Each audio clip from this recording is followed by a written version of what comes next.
Yo, sorry for the lack of update for months. Yeah, I like to film outdoors typically, and it's been windy. And I haven't been able to really do much outdoors because my asthma has been really bad because of some dumb experiments that I tried to do. So, going back to a few months ago when I made the last video, I showed my inhaler. Hey, I got asthma. This is what it was from. My big vitamin A Avengers Endgame from Thanksgiving.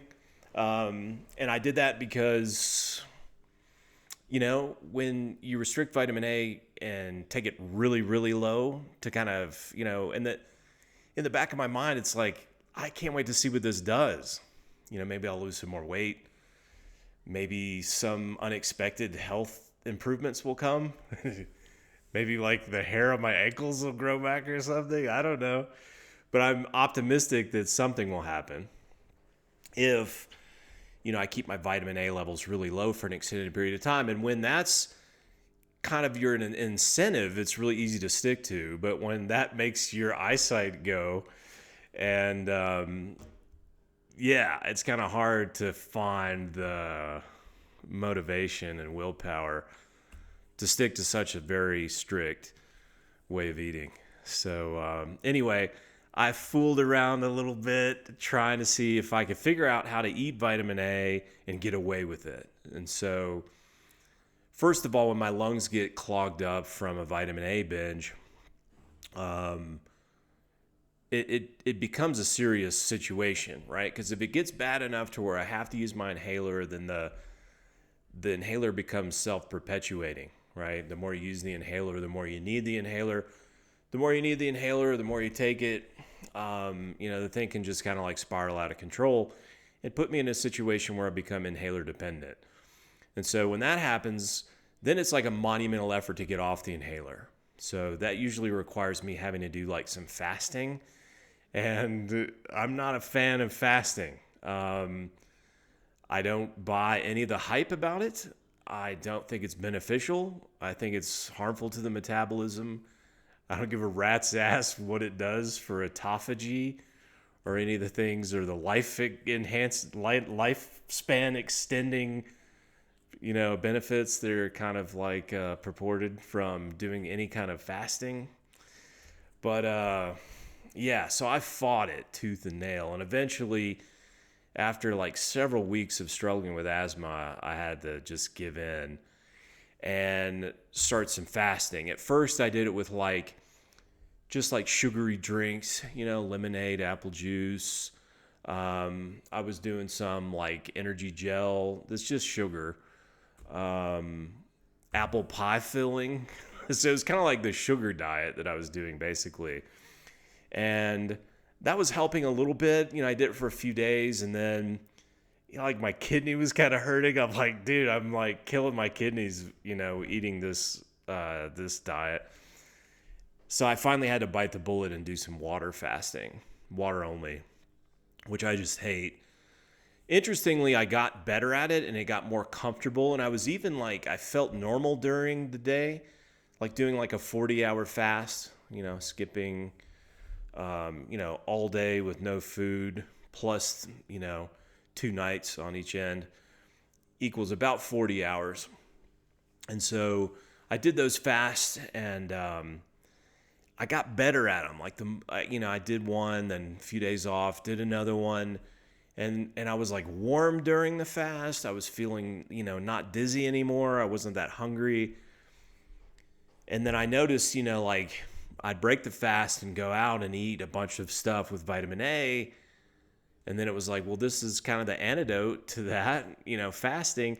Maybe I could eat vitamin A fast, vitamin A fast.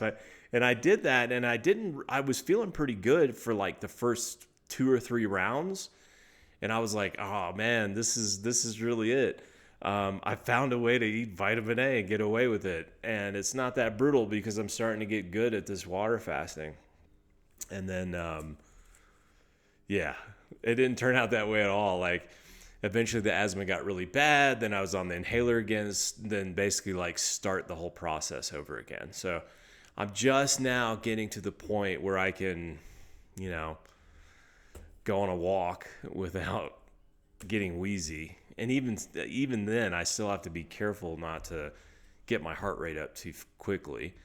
I'm back at the gym just doing weightlifting only. Still can't do any real cardio. My last like hard cardio session was December 7th. Today is March 5th. So we're coming up on 3 months where I haven't been able to do any like of the training that has been so incredibly effective at improving my fitness and improving my fatigue, which is like that really, really high heart rate, anaerobic, interval training kind of stuff. So, I mean, just a disaster. But anyway, it's been interesting, I guess. It's incredible. Like, you start researching like some of the stuff out there on fasting, and I mean, it's crazy the nonsense on, the YouTubes about fasting. I mean, there's people like, oh, lose 8 pounds in 2 days. Yeah, who gives a shit? I mean, you literally will gain that 8 pounds back faster than you lost it, right? Lose 8 pounds in 40 hours dry fasting, and then literally like, a gallon of water that you put back on weighs 8 pounds, and there it is again. It's just nonsense. And like all this like excitement and all these comment threads. I lost 50 pounds in 5 weeks, and just outrageous numbers that are a combination of losing water weight, losing muscle mass. Brutal. And I know that people are eventually having to eat again and blowing up, struggling. Their metabolism sucks. So yeah, it's kind of crazy. Like,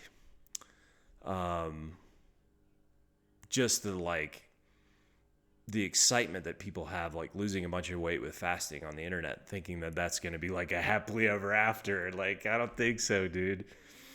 You can't just not eat and then not eat and eat and live happily ever after.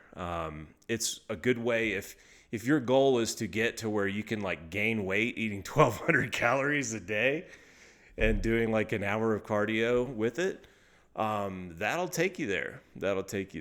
So anyway, yeah, of course I lost some weight during this, and then my weight gain that's happening now, coming off of this and getting back to just eating my normal low vitamin A diet.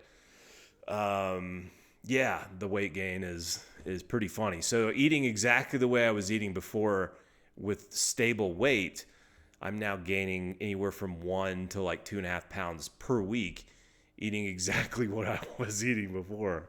So anyway, yeah, I lost like a total, I think 14 pounds doing all this stuff. And then I've since gained back just under half of it. So we'll see if I get any lasting weight loss effects from it.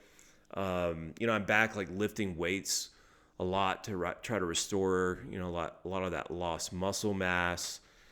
And yeah, it was stupid. But like I said, when you're having eyesight issues from your super low vitamin A diet, yeah, it's hard to stay on that super low vitamin A diet. And I just couldn't help but get curious to see if maybe there was a way I could, at least eat vitamin A a couple days a week or something. But no, I'm back and decided that, yeah, I probably will need to top up my vitamin A stores maybe once a year, but I want to make sure that happens in the summer when it's warm, the humidity's higher. That's when my lungs are a lot less sensitive to getting clogged up, needing the inhaler, and then getting into real trouble and having to fast and do all kinds of extreme shit to get my lungs clear and get back on track. So anyway, that's my update. And yeah, if you guys like this video, let me know. I can film in here anytime. This is pretty easy. I've been avoiding doing it in the house just because the acoustics aren't great. Lighting's not perfect. My webcam leaves a little bit to be desired. But if you guys think this is high enough quality to roll with, I can make some regular updates. It might be kind of fun. So, peace.